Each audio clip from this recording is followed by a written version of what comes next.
Hi guys, welcome back. In this video lecture, we are going to discuss about evaluation of multiple integrals. The continuation of this topic is what we call change of variables and uh, change of variables, change of order of integration, and area as double integral and volume as triple integral. These are the continuation of this topic. Before going into those topics, just have a basic look of how to evaluate multiple integrals. If you have a basic idea about how to evaluate multiple integrals, then working with those uh, problems will be a bit easier. That's what my intention is. So I'm starting off with a very basic how to evaluate multiple integrals. Yeah, it's a double integral with limits ranging from 0 to 5 and in limits ranging from 0 to x square. This is our function, and we are integrating the whole function with respect to dx and dy. Now, the first part of evaluation of multiple integrals is just uh, finding out the limits of a particular function. That means my intention was to we don't know the limits of dx over here or dy over here. For evaluation of multiple integrals, first thing we have to do is we have to classify the limits of a particular variable. That means this limits belongs to which variable. That what first we have to classify. As the limits are from 0 to x square, these limits are going to be y limits because the limits are in function of x. As the limits are in function of x, these limits are going to be uh, limits for y function because limits of y function can't be in y. Just look at this integral of 0 to y dy. It's a nonsense actually. I mean, the limit value is y. If the limit value is y itself, then we are integrating with respect to y, and we are keeping the limit as y. It cannot be evaluated further. That means uh, we have to make the whole. We are making the whole thing as function of y. We cannot integrate it with respect to x. So whenever we get a limit in terms of x, those limits are for y variable. That's what we have to consider. So these values are y is equal to 0 to y is equal to x square, and remaining the limits are for x, as x is the only remaining thing in our integral. So x equal to 0 to x equal to 5. First of all, while integrating with respect to y, we will keep x terms are as constant, and we will integrate with respect to y. That means this x will become constant now, and this x square also going to be constant, and we will integrate only this y square. I mean, now I will just keep these limits as x equal to 0 to 5, and integration of this function will give me like x square y plus y cube by 3 integral 0 to, I mean, limits 0 to x square into tx will remain as it is. These limits are only for y. Wherever we observe y, there we will substitute uh, its limits. Just like it 0 to 5, integral of 0 to 5, x into x square into x square plus x square whole cube divided by 3 minus of x square into 0 plus 0 whole cube by 3 bracket close into dx into dx. Yeah. Now this whole thing is going to be 0 as we are multiplying with respect to 0. The our integral will become 0 to 5 integral 0 to 5 x into x power 4 plus x power 6 by 3 into dx. Yeah. After substituting y values, we got this resulting function of x, a single function, a single variable function of x.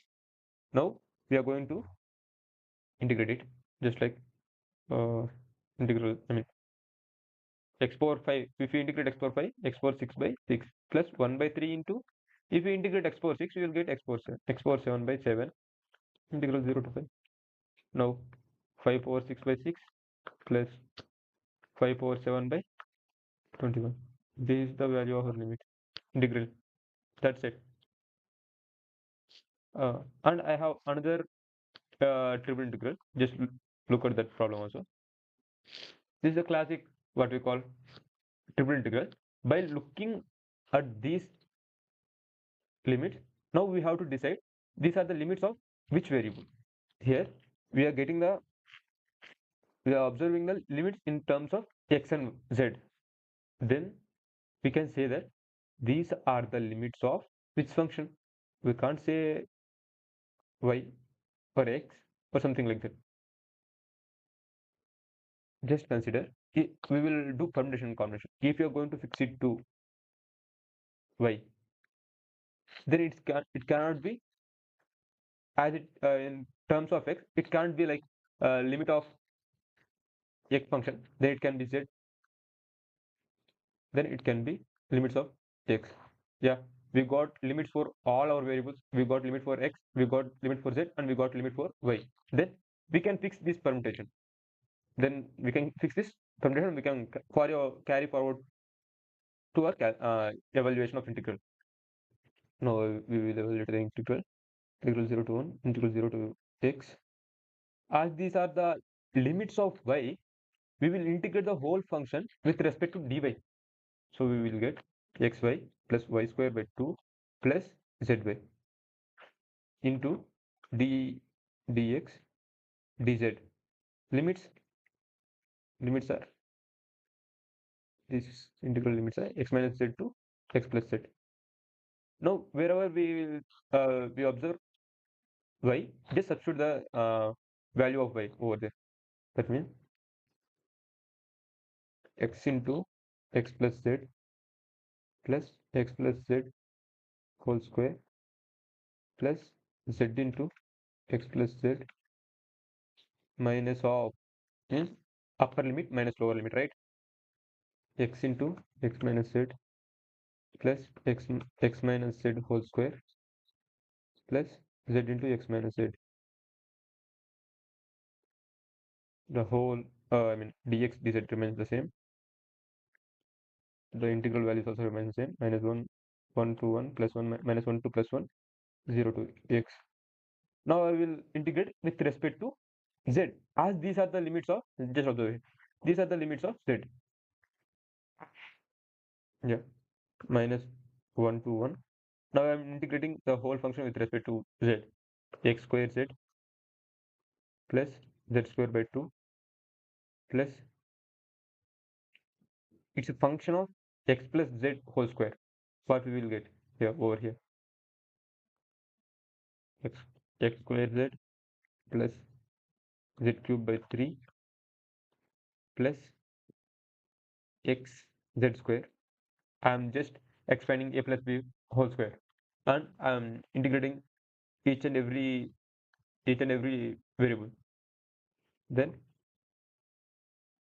z square x by 2 plus z cube by 3 minus of x squares z minus x z square by 2 plus x square z plus z cube by 3 minus xz square plus z square x by 2 minus z cube by 3. Then we will cancel out the terms, the respective terms, and we will substitute the limits as what we call 0 to x. After evaluating the whole function,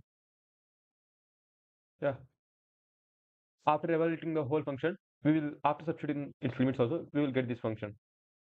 If we further integrate this function, we are going to get like 2 x power 4 by 4 limits from minus 1 to 1.